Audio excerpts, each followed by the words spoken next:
এই মুহূর্তে মাত্র ৫৪,০০০ টাকায় আপনারা iPhone 13 Pro কিনতে পারবেন। বেশ ফ্রেশ কন্ডিশনে পাওয়া যাচ্ছে এবং আমার কাছে মনে হয় যে এই মুহূর্তে যদি আপনার ফোন কেনার জন্য ৫০ থেকে ৭০,০০০ টাকা বাজেট থাকে, বিশেষ করে প্রিয়ন আইফোন কেনার জন্য, তাহলে এটা best value for money iPhone. কেন বলতেছি সেটা ডেফিনেটলি জানতে পারবেন। তবে ভালো বলতেছি মানে এই নয় যে এখানে কোনো খারাপ দিক নাই, অবশ্যই খারাপ দিক আছে, সেটাও ভিডিওতে জানতে পারবেন। তবে এখন যেটা বলছিলাম যে ৫৪,০০০ টাকায় ফারাজি টেকনোলজি থেকে এটা কিনতে পারবেন এবং তারা বলতেছে যে ভাই আমরা যে কোনো ফোনের যে প্রাইসটা দিচ্ছি সেটা মার্কেট চ্যালেঞ্জ অফার। আপনার চ্যানেলে রেফারেন্স দিলে একটা গুড অ্যামাউন্টের ডিসকাউন্টে কিন্তু আপনার অডিয়েন্সটা পেয়ে যাবে। সো ডেফিনেটলি যারা এখন পুরাতন বা ব্র্যান্ড নিউ ফোন কিনতে চান তাদের সাথে কন্ট্যাক্ট করতে পারেন, বিস্তারিত এই ভিডিও ডেসক্রিপশনে দিয়ে দিচ্ছি। আর যারা ঢাকার বাইরে আছেন তারা কিন্তু নিশ্চিন্তে কুরিয়ার করে তাদের কাছ থেকে প্রোডাক্ট নিয়ে নিতে পারেন। সো 13 Pro এই মুহূর্তে কেন best value for money iPhone বললাম, পিছন থেকে একটু দেখাই আপনাদেরকে, ইভেন সামনে থেকে দেখাই। এখনকার যে নিউয়েস্ট আইফোন লাইক আপনি 16 Proর কথা যদি চিন্তা করেন সেইটার মতো দেখতে, এবং অ্যাপেলের এই একটা সুবিধা হয়েছে ডিজাইন চেঞ্জ না করার কারণে, সেটা হচ্ছে যে অনেক পুরাতন আইফোনগুলো এখন সময়ের সাথে সাথে মনে হয় যে একদম লেটেস্ট জেনারেশনের আইফোন।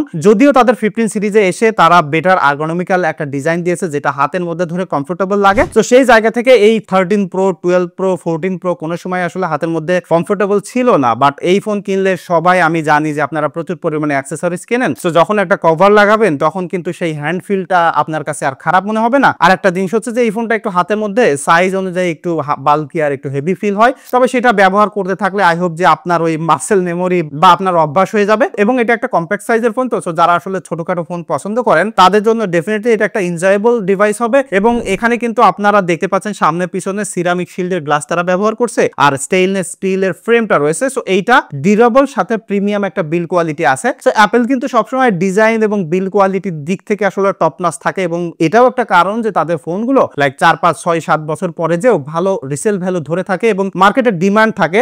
সো সেটার একটা উদাহরণ কিন্তু এখন আপনারা এই ফোনটা দেখে বুঝতে পারতেছেন। দেখেন কত সুন্দর বিল্ড কোয়ালিটি এবং কত প্রিমিয়াম একটা লুকস কিন্তু এই ফোনটা এখনো আপনাকে দিচ্ছে। তবে এখন ডিসপ্লেতে যদি আসি, দেখেন এটা সামনে কিন্তু আপনারা পাচ্ছেন 6.1 ইঞ্চির একটা ডিসপ্লে। 13 Pro থেকে অ্যাপেল কিন্তু শুরু করছিল তাদের ফোনগুলোতে হায়ার রিফ্রেশ রেটের ডিসপ্লে দেওয়া। সো এখানে আপনারা 120 হার্টজের রিফ্রেশ রেটের ডিসপ্লে পাচ্ছেন। সো এই ডিসপ্লে দেওয়ার কারণে তাদের ফোনে কিন্তু একটা ইস্যু শুরু হয়েছিল, বিশেষ করে 13 Pro Max এ প্রচুর পরিমাণে ইস্যুসটা আছে এবং 13 Pro তেও যে নাই তা নয়। সো এই মুহূর্তে যদি এই ফোনটা কিনতে চান, আমি যেটা বলছিলাম যে খারাপ দিকের কথা, সেটা আপনাকে এই ডিসপ্লের ইস্যুসটার একটু রিস্ক নিতে হচ্ছে। তো সেই রিস্কটা যদি আপনি নিয়ে ফেলতে পারেন তাহলে এটা একটা বেস্ট ভ্যালু ফর আইফোন। তবে এখানে যে ডিসপ্লেটা আছে সেই ডিসপ্লে জায়গায় আরো কিছু ছোট ছোট কম্প্রোমাইজ আপনাকে করতে হচ্ছে। তার একটা দেখেন এই যে 6.1 ইঞ্চি ছোট একটা ডিসপ্লে, তার উপরে কত বিগার একটা নচ রয়েছে। সো নচের জন্য কিন্তু এটা খানিকটা খারাপ লাগে দেখতে যারা বিশেষ করে মিডিয়া এনজয় করতে চান। তবে একটা জিনিস, এই নচটাও কিন্তু একটা স্ট্যাটাসের ব্যাপার হয়ে গিয়েছিল যখন অ্যাপেল তাদের ডিভাইসগুলোতে নচ দেওয়া শুরু করছিল। সো সেইটা একটু সাবজেক্টিভ হইলেও আইফোনের দিক থেকে এতটুকু স্যাক্রিফাইস আপনাকে করতে হচ্ছে। তবে এখানে যে ফেস আইডিটা আছে,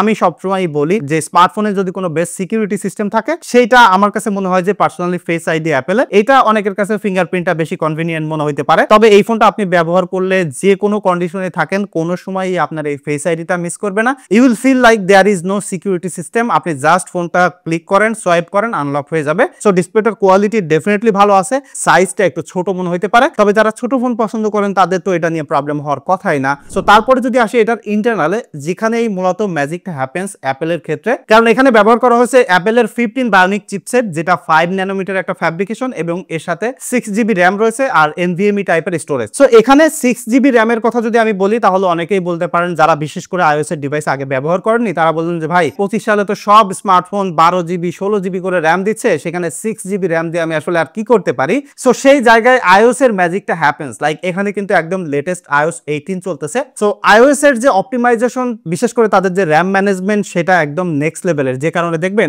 এখনকার তাদের যে একদম লেটেস্ট আইফোন আছে সেখানেও মাত্র 8GB র্যাম ব্যবহার করছে, এবং এই 8GB র্যাম দিয়ে তারা যা দিচ্ছে সেটা যেমনটা বললাম যে অ্যান্ড্রয়েড ওয়ার্ল্ডের টপ এন্ড স্মার্টফোনগুলো আসলে তাদের সাথে হিমশিম খায়। সো সেই জায়গা থেকে পারফরমেন্সের দিক থেকে এই ফোনটা 2025 সালে এসে you will never feel like এটা স্লো হ্যাং হইতেছে বা কোনো জায়গায় আপনার কাছে মনে হবে যে এই জায়গায় যদি আরেকটু বেটার হইতো বা আরেকটু ফাস্ট হইতো। 120 FPS পর্যন্ত এটাতে গেমিং করতে পারবেন। আমি পাবজিতে 1 ঘন্টা এটাতে গেমিং টেস্ট করছি, স্মুথ আলট্রা এক্সট্রিম পর্যন্ত সাপোর্ট করে, যেখানে 1 ঘন্টা গেমিং এ মাত্র 19% পর্যন্ত এটাতে ব্যাটারি ড্রেন করছে, কোনো ফ্রেম ড্রপ ছিল না। এবং যারা গেমিং করে লাইক প্রফেশনাল গেমার, তারা দেখবেন যে মোস্টলি iOS এর ডিভাইস ব্যবহার করে। তার দুইটা কারণ, একটা হলো এদের হার্ডওয়্যারটা বেটার এবং থার্ড পার্টি যে অ্যাপস গুলো লাইক গেমস গুলো iOS এর সাথে বেটার অপটিমাইজেশন, যে কারণে গেমিং এর জন্য নেক্সট লেভেলের একটা এক্সপিরিয়েন্স এই ফোন থেকে পাওয়া যায় ফর শিওর। তবে হ্যাঁ, এই ফোনটা বেশ খানিক খানিকটা হিটিং করে, এবং এখন ব্যবহার করতে যে হিটিং করছে দুইটা কারণে। একটা হলো এখন তো গরমের সিজন, সো গরমের সিজনে সবাই জানেন যে আইফোনকে আইস দিয়ে ভিজায় রাখতে হয়, এটা একটা জিনিস। আর একটা হলো ফোনটা ছোট সাইজের, তো ছোট হইলে ভাই থার্মাল ম্যানেজমেন্ট করা অনেক কমপ্লেক্স হয়ে যায়, তো সেই জায়গা থেকে ফোনটা হিটিং করবে। বাট আমার কাছে মনে হয় যদি আপনি ওইরকম হেভি গেমিং এর কথা না চিন্তা করেন, তাহলে এই মুহূর্তে যে কোনো টাইপের ইউজেস এর ক্ষেত্রে এটা সুপার ফাস্ট একটা এক্সপিরিয়েন্স আপনাকে দিবে। মিনিমাম আরো 2টা বছরের সফটওয়্যার সাপোর্ট এখানে আপনারা পেয়ে যাবেন। আমার মনে হয় যে পারফরমেন্স সেগমেন্টে চিন্তা করতে হবে না, সে আপনি যে কোনো টাইপের ব্যবহারকারী হয়ে থাকেন না কেন। এবং এখানে যে ক্যামেরা সেটআপটা আছে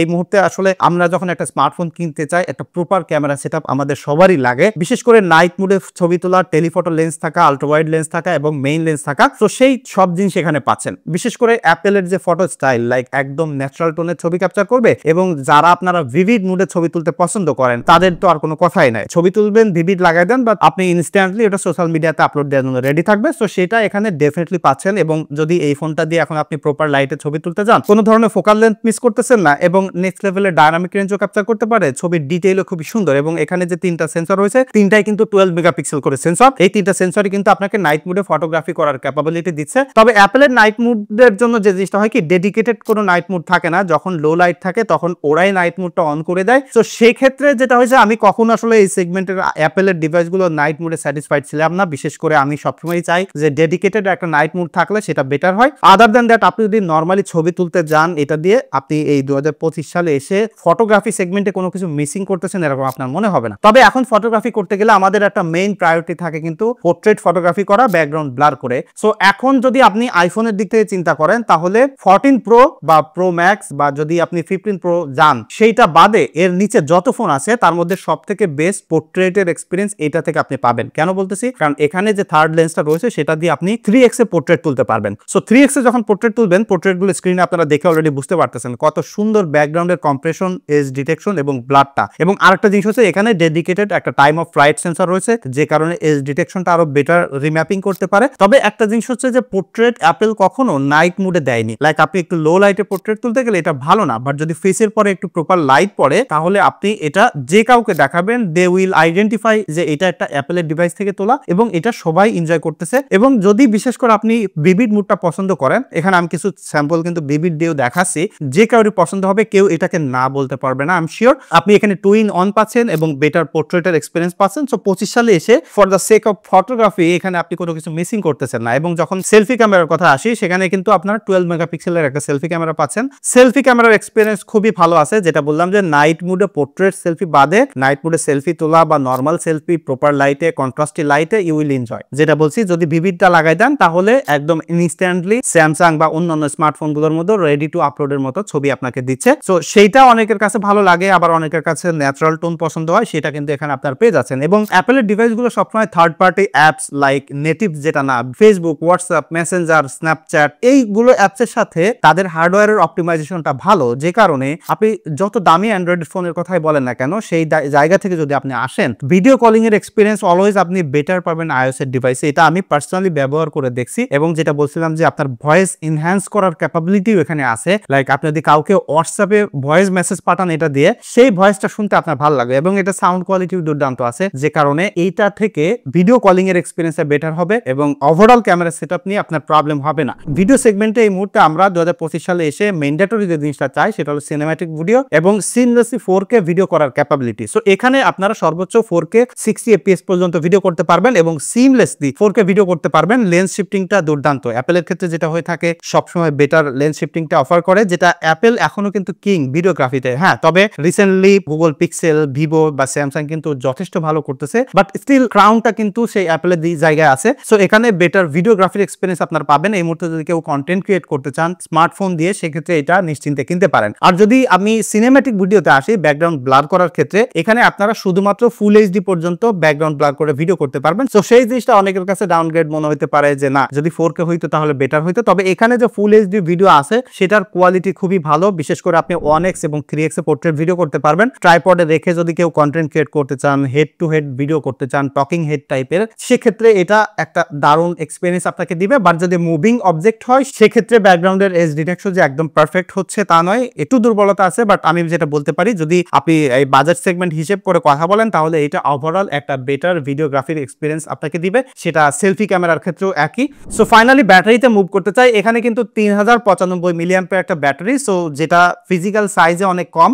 এবং এই ফোনটা ব্যবহার করতে গেলে এই মুহূর্তে সবথেকে দুঃখজনক যে ব্যাপারটা আপনার কাছে লাগতে পারে সেটা হলো এই যে নিচে থাকা লাইটনিং পোর্ট। অ্যাপেলের একদম লেটেস্ট ডিভাইসগুলো টাইপ সি তে শিফট হয়েছে, অন্যান্য রেস্ট অফ দ্য ওয়ার্ল্ডের সব স্মার্টফোন কিন্তু টাইপ সি পোর্ট আছে। সো এই মুহূর্তে যখন এই ফোনটা আপনি কিনবেন তখন আপনি যেখানেই যান না কেন আপনাকে লাইটনিং পোর্ট নিয়ে ঘুরে বেড়াইতে হবে। তো সেই ড্রব্যাকটা বাদে স্টিল ব্যাটারি ব্যাকআপ কিন্তু এটাতে ভালো আছে। এইটা আমি ব্যবহার করে 6 ঘন্টা 38 মিনিট স্ক্রিন অন টাইম পেয়েছি এবং যেখানে ব্যাটারি হেলথ কিন্তু 86% ছিল। যারা প্রচুর পরিমাণে গেমিং করে, স্ট্রিমিং করে, তারা বাদে এই ফোনটা একদিন ব্যবহার করে ফেলতে পারবেন। এটা স্ট্যান্ড বাইও ভালো আছে। সো আমি বলতে পারি যে একদম হাই এন্ডের ইউজার হিসেবে বাদে যদি আপনি এই ফোনটা ব্যবহার করেন স্টিল আপনি এটা দিয়ে কিন্তু দুর্দান্ত একটা ব্যাটারি ব্যাকআপ পেয়ে যাচ্ছেন। সো ফাইনালি যদি সামারাইজ করতে চাই যে এই মুহূর্তে এই ফোনটা কারা কিনবেন, আপনি যদি একটা অ্যাপেলের এক্সপিরিয়েন্স পেতে চান সেটা সব দিক থেকে আপনাকে ভালো এক্সপিরিয়েন্স দিতে হবে এবং আপনার বাজেটটা কম আছে, লাইক যেটা বললাম 50 থেকে 60,000 টাকা, ইভেন 70,000 টাকা, তাহলেও আপনার ওই 70,000 টাকা বাজেট থাকলে সেখান থেকে কম করে 54,000 টাকায় এইটা কেনা উচিত। বাট যদি না কেনার কথা বলি তাহলে দুইটা জিনিস হইতে পারে, একটা হলো ডিসপ্লের ইস্যুসের